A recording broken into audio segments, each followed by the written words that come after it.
Hello, it's Anthony Chadwick from the Webinar Vet, welcoming you to another episode of VETchat, the UK's #1 veterinary podcast.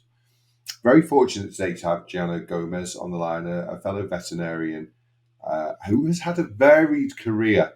So perhaps rather than me introduce you fully, Gianna, you can tell us a little bit about yourself. Sure. Thank you, Anthony, for the opportunity. I'm very happy to be here and share a bit about my story and my experience. So, I am a vet originally from Brazil, and I studied veterinary science and did also my master's in Brazil. And as soon as I graduated, I went to work in aquaculture, fish farming. And from there, I moved to Australia.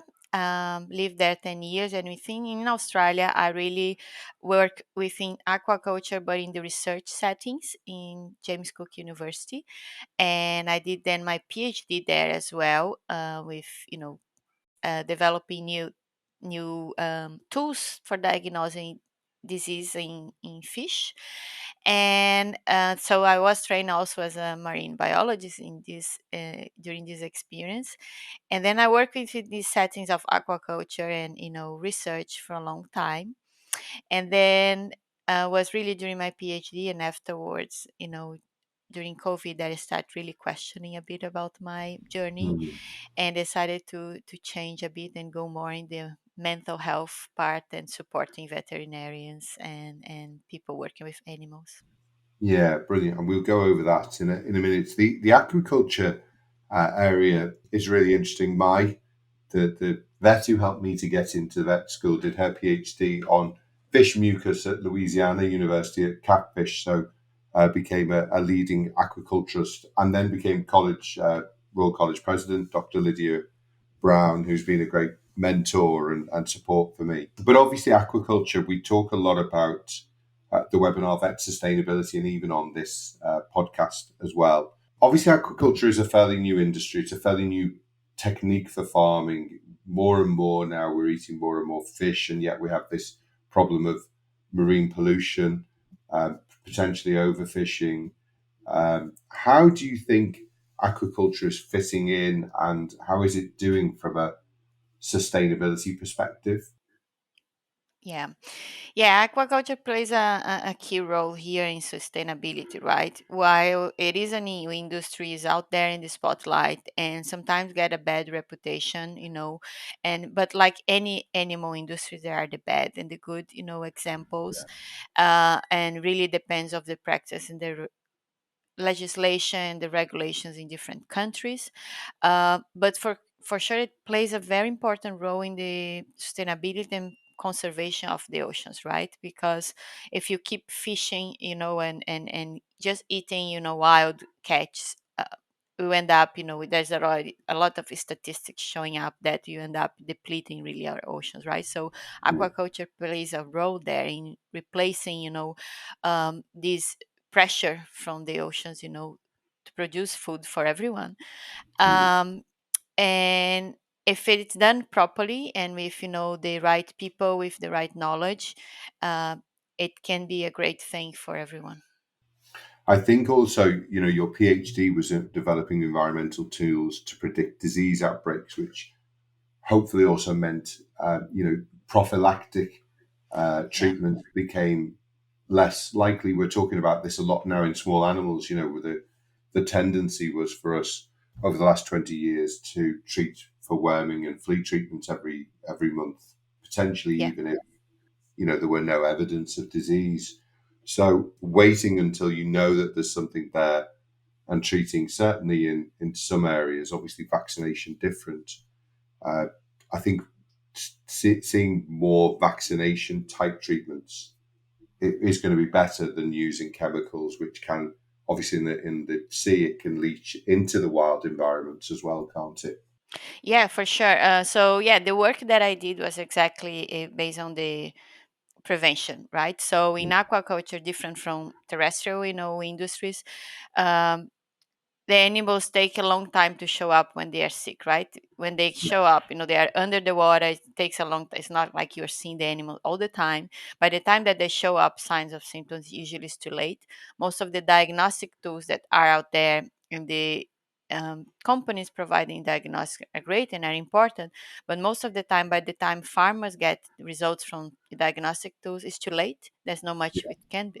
That's what the idea that I had was to use environmental DNA. Is really called is like, what if we detect the DNA of pathogens in the water before actually signs of disease, show up, and then I integrate this with environmental information and also water quality information, right? Because just knowing if presence and absence of a DNA doesn't mean that things are going to happen. But when you integrate, use this multitude of data in a interesting and understandable way, you need to understand the system, what's happening. It really can give predictions and give you it's kind of a forecast system I like to call that Yeah. could can give indications that something might happen, and then give a bit of a buffer so farmers could do something about it. That was pretty much the research I have been doing the So last very 8 much years. sort of molecular biology with potentially a bit of PCR involved in there as Yeah. well. Yeah, Yeah, so my main work was developing qPCR, assays for fish disease. Yes, most of the work in the lab was that. Yeah. yeah, and I fantastic. and I and I migrate a bit also to. I really always like to bring ideas from different disciplines within the Mm, aquaculture research. So end up using digital PCR, which is the most modern kind of detection for. I think qPCR will move to digital PCR at some point when the challenges are overcome. It's a lot more yeah, sensitive, especially for low copies of DNA. So yeah.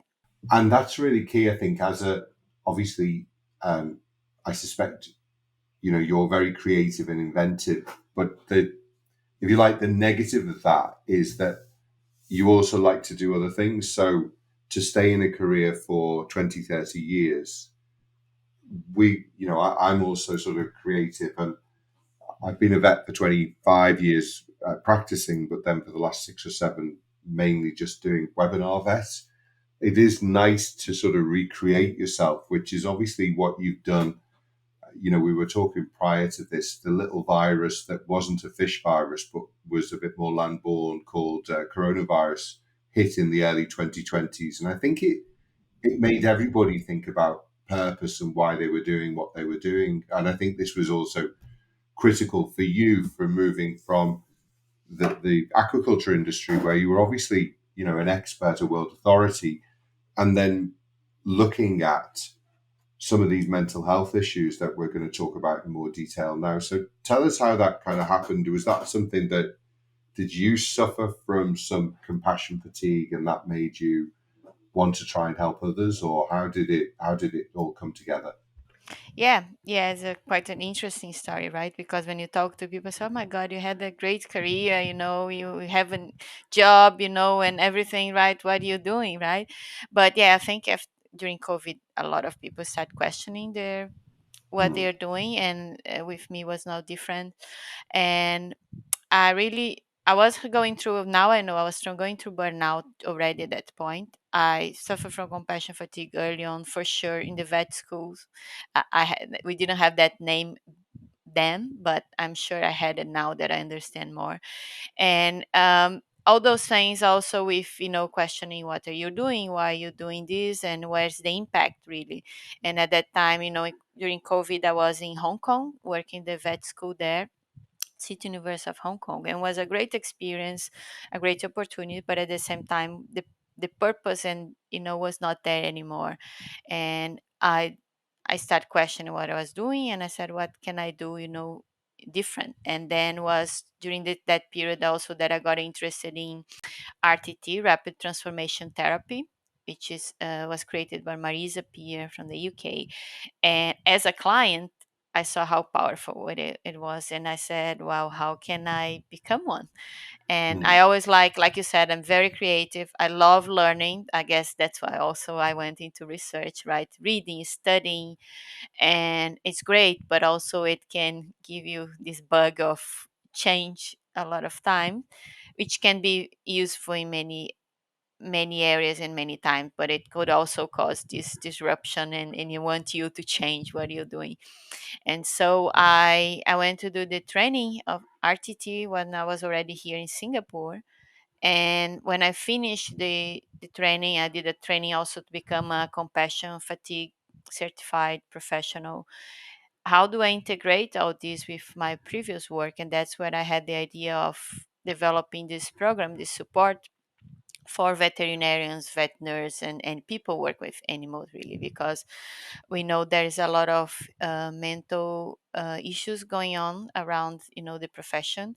uh, we need more vets, but vets are leaving the profession. And so if there is, more support, and especially here in Asia, I think there's a lack of support specific for veterinarians from someone that have been there and know how things are work. um, could be a good idea, and that's what I decided to do. And so last year I quit my job and started my own business on developing this program. It's very similar. I think where we could be twins, Gianna, because you're saying you like change, tick, a bit disruptive, tick, lifelong learner, tick, and creative, tick. So we certainly share some some traits as well. And I think it's also useful. When I set up Webinar Vet, there was no online CE. 14 years ago, nobody even knew what a webinar was. I think being a vet and understanding the issues that we were having trying to get training, it was expensive. You had to travel for it. There was a cost in time. There was a cost in money. There was a cost in time away from family. There was an environmental cost in the carbon that we were coughing up when we traveled, even short distances. And I think you've had a similar thing there where you've been able to be a part of the profession and say, there is a problem here, I need to solve it, be it an aquaculture problem or now, more mental health. So I think problem solving is also maybe one of your traits as well. Yeah, yeah, for sure. I think being, a scientist also, it helps with that Yeah. training, for sure. And yeah, like you said, there is a problem, and I think this problem starts early on. Um, Most universities, in training veterinarians are great in training on the technical skills, and that's great, very important. Nothing wrong with that. But I think we are not well prepared for the mental challenge that the profession, we will face in the Mm, profession. I really believe that things should start changing there, because we come to the profession, right? At least I remember me, and we talk to many people because we love animals, we want to save animals, and it'll be a glorious, beautiful experience. And even in the vet school, right, many things we experience are not that great. There is already a lot of issues on the mental side because of the things you have to experience, right? They putting down animals and those kind of things. And we don't like to talk about.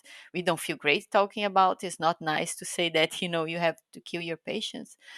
Um, so there is a need, a gap of, important, support there within the vet schools, I believe. And I think there are schools and places that are changing. I know in Australia there are some schools changing in that area, but it's a big way to go, I think, to mm, help there. And then so that's where I wanted, really, like you said, about solving problems.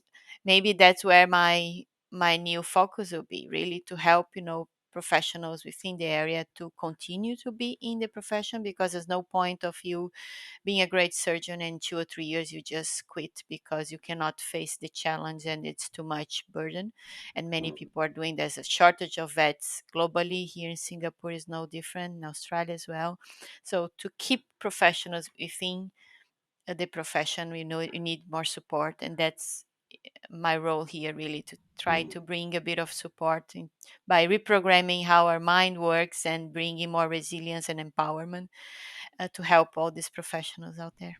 mm. Talking again about Lydia Brown, who's the fish vet that I know, also Royal College president a few years ago. We did a podcast with her and an American ex-soldier all around moral injury, which is another word in a sense for compassion fatigue, isn't it? Are you currently looking for a new role? Or maybe you're thinking about locuming but don't know where to start? Contact Simply Vets. We are a sister company to the Webinar Vet. We offer a tailored recruitment guidance to help you secure a dream permanent role. And we run locums payroll too, which is free for the locums to use. Visit simplyvets.com to find out how we can help. Tell me a little bit about how you would define compassion fatigue. Sure. So yeah, quite interesting you mentioned about that. I wrote a blog post that will be out probably this week and the following for Vet Answers, a platform from Australia, about moral injury and moral distress, and one last year about compassion fatigue and burnout. So if you want, I can give you a bit of a very quick, definition for each of them. So compassion fatigue is more really this mental pain, this empathy exhaustion, right? The fatigue, the name comes from that, that we experience, and that it really impacts our ability to empathize with others, but also with animals that are suffering, right? And it Mm, happens from this experience of seeing, hearing, and experience others or animals going through suffering or trauma. So mm, it's also called secondary traumatic stress because it's secondary. We are not the ones facing the trauma, the yeah, suffering. We are experiences. Second one going through that, right? Burnout is more the general exhaustion, right? That happens, and we, if you feel trapped in the work we are doing, you don't feel any purpose anymore. The motivation to work is not there anymore. We feel a bit negative towards the place or the work we are doing, and burnout usually happens in any kind of profession. Compassion fatigue is more in this kind of professions where you experience seeing here others yeah. going through suffering. Moral distress is more related to, and I believe that moral distress actually is the trigger, the starting point of both of the issues. I could be wrong, but I think has a big component in there. Moral distress has to do with this moral dilemmas and ethical values we've been challenged, right? So the things that we believe and very strongly are usually challenged by the pet owners, the company we work, or even by colleagues, right? And really affects us that we end up making decisions and taking actions that really do not align with what our values, and can then develop in the moral injury, which is really the psychological part of the Mm. issues. So I think they are all intertwined and happen together in some way, because I think moral distress with euthanasia, convenience euthanasia is quite common, and it's present out there, but we don't talk much about it, right? So, and I have some ideas of how clinics and companies, and a project that I'm trying to develop here, how we could, tackle some of these issues. Yeah. We've had an attitude at Webinar Vet of trying to, regenerate hope. I think hope and faith to some degree has been lost in the last number of years. And part of that is obviously, if you turn on the television to watch the news, war in Yemen, war in Ukraine, war in Israel, Palestine. These are stories that don't actually cheer people up when they watch the news. So I think it's so important that we also see the positive. As a vet, I'm no longer practicing, but did 25 years, and I really enjoyed my time as a practicing vet. It was a very satisfying career. I'd wanted to be a vet from when I was 8, so it was very vocational for me. I also, as well as loving animals, love people. Does that help? Do you think? Because you were talking earlier about you love animals, etc., and often there is that deep love of animals to come into the profession. But then, of course, most of our interactions, verbal interactions, obviously come with the people. Are we as a profession sometimes we struggle maybe more with our interactions with people, and does that also add to the burden, do you think? Oh yeah, for sure. Because I think, even with compassion fatigue, when I say we impacts our ability to empathize with others and animals, I think it's more actually the humans that we struggle more, like the Yeah, shelters, for example, that we talk to, oh my God, all the challenge that, to empathize with the person that abandoned an animal, for example. yeah, That's the hardest part for sure. And in many other situations. And like you said, we are wired for negativity, right? And that's how our brain yeah, works.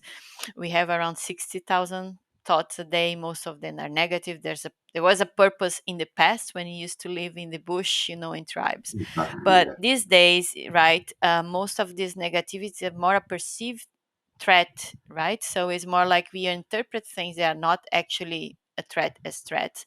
And being constantly on looking on reading and on the negativity also does not help. No wonder we are all burnout and stressed most of Mm, the times. So the important thing is really to raise awareness about our thoughts, right? Because if you can catch when we are being the negative, we can change that. That's how the principles of RTT work, really. So being aware of your thoughts and change that to a more positive one. And this is not about just being happy all the time. It's really about working with your mind, empower your mind to be more resilient, and dealing with challenges and issues in a different way. The challenge, the difficulty, the stress, and the suffering is not going to go away, but the way we face it and deal with it is different when you are empowered to do that. mm. My irritating habit that I had as a young child was I tended to go around asking all the adults I could see. My favorite question was why. Why do we do this? What's this about? Why? And they would get quite frustrated by me. I was maybe a bit too inquisitive and so on.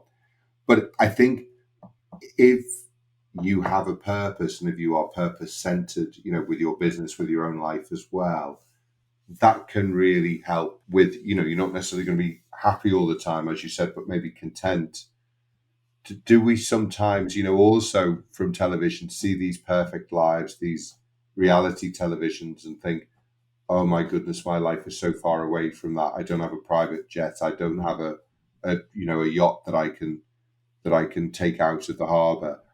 Is that also then impacting into we end up having this envy rather than just saying this is my purpose, this is what I want to do, and I'm going to be really focused on that. So is it a lack of focus that can turn us into these very negative thoughts as well? Yeah, I think the social media is great, for some things, but not so much for others, I guess, right? Mm, And this idea of always thinking that people's life is perfect, right? This has been put out there, and if you really know that most people, we struggle with different things. We yeah, never know what people are going through, and people always have some, issues going that we just don't talk about, right? Nobody yeah. likes to talk much about what's happening there.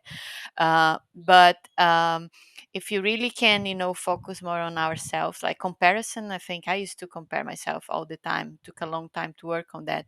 Compare ourselves with others, and like you're saying, this person has this and that. I think is the worst thing we can do to our mind, because it really, put us on there's no hope for me, right? What I'm going to do, because the other person's life, or ideas. But like being focused, like you said, on your purpose, on your why, right? Know your why makes a huge difference. That's what the shift that I have to do, in the last 5 years that have been working on those things, is why I'm doing what I'm doing, right? We most of the time we don't even ask why. What's the reason Mm, I'm doing it? We end up in this matrix, right? I'm doing because that's what is expected from us. I already have a good job and I'm getting paid well, and society expect that, and that's what my family thinks that I should be doing. But is that what really I want to do it? And why I'm doing, really? Is it just for to get famous? Is it mm, because of there's something else out there that I never ask about? So yeah, knowing your why and the reason you're doing something is really really important, and it's part of the process of really finding fulfillment and joy in what you do, for sure. mm. Just going on to, and we've talked about it a bit, but perhaps just bringing it into the rapid transformation therapy. You obviously talked about going through it as a client, but then saying, oh my goodness, I really am excited about this. I want to bring this to other people. Tell us a little bit about what it's actually trying to achieve, and maybe some of your own, personal experiences with it. Yep. So like I said, it was a method created by Marisa Peer that is based on hypnosis, but it's not the traditional hypnosis, right? Concept. It incorporates different therapeutic methods like CBT, positive psychology, then involves neurolinguistic and concepts of neuroscience. So it's very powerful, I believe, because it incorporates the best of Mm, different techniques, and then works it, and it, as the name says, rapid transformation therapy, because it's rapid in the concept doesn't mean that you do one session, and most depending of the cases, right, it can be faster than others.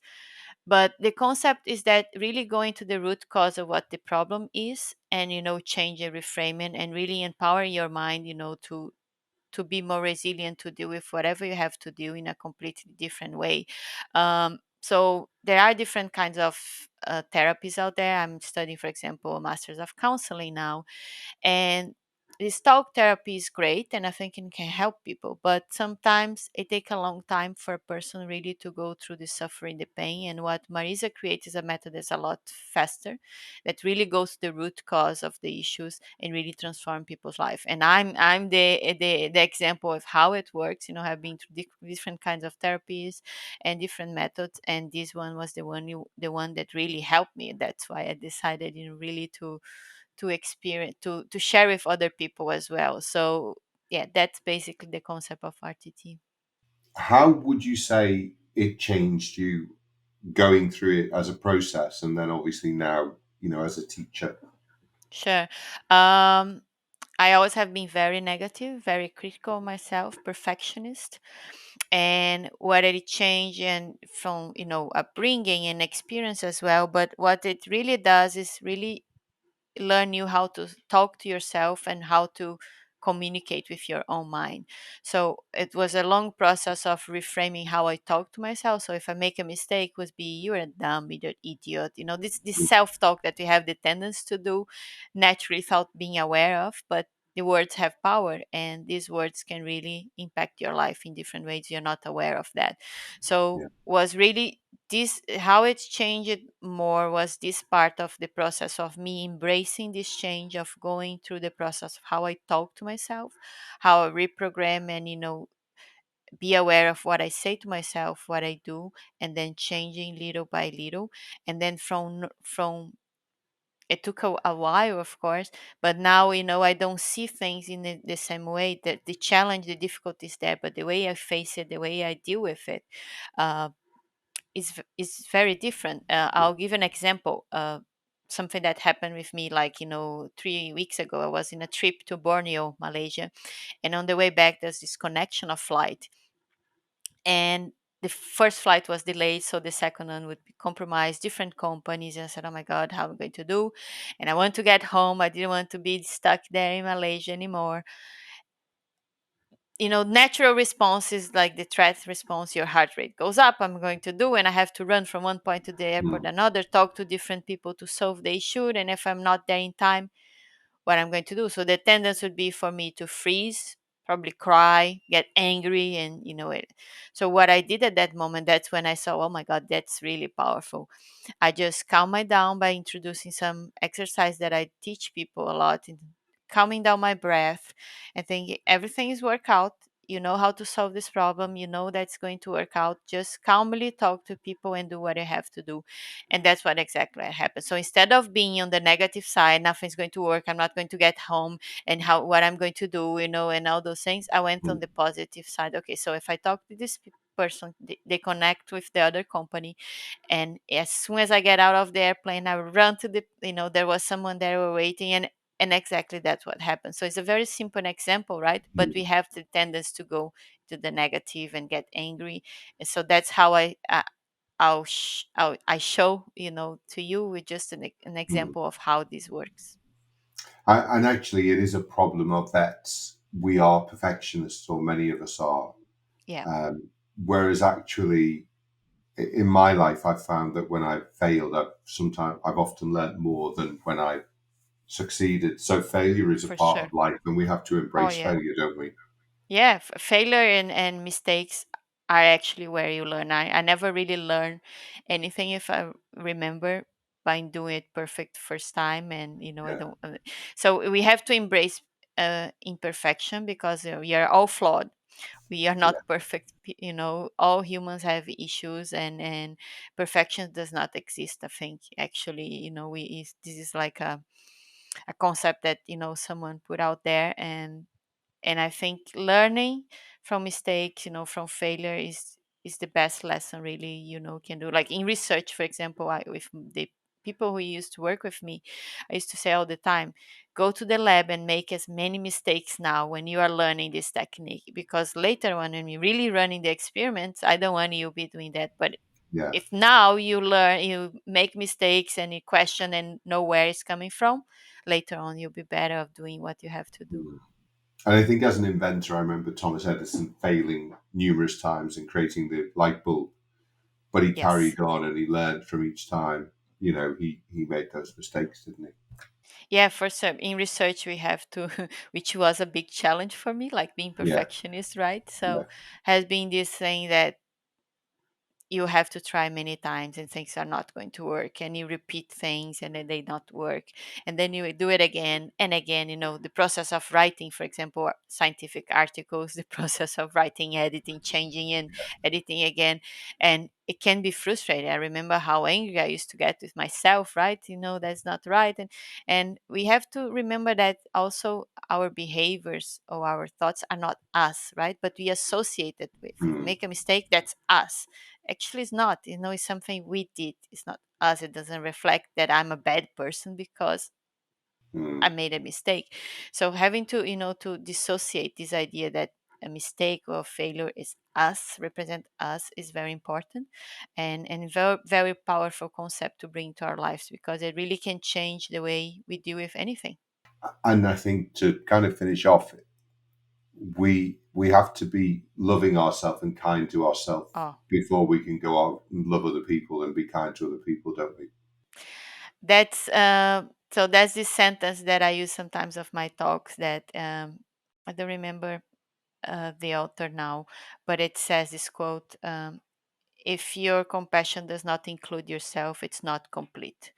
And Mm, that's basic what it is. And care providers, animals or humans, have the tendency to give too much, and not believing that we deserve or we are worth of caring as well.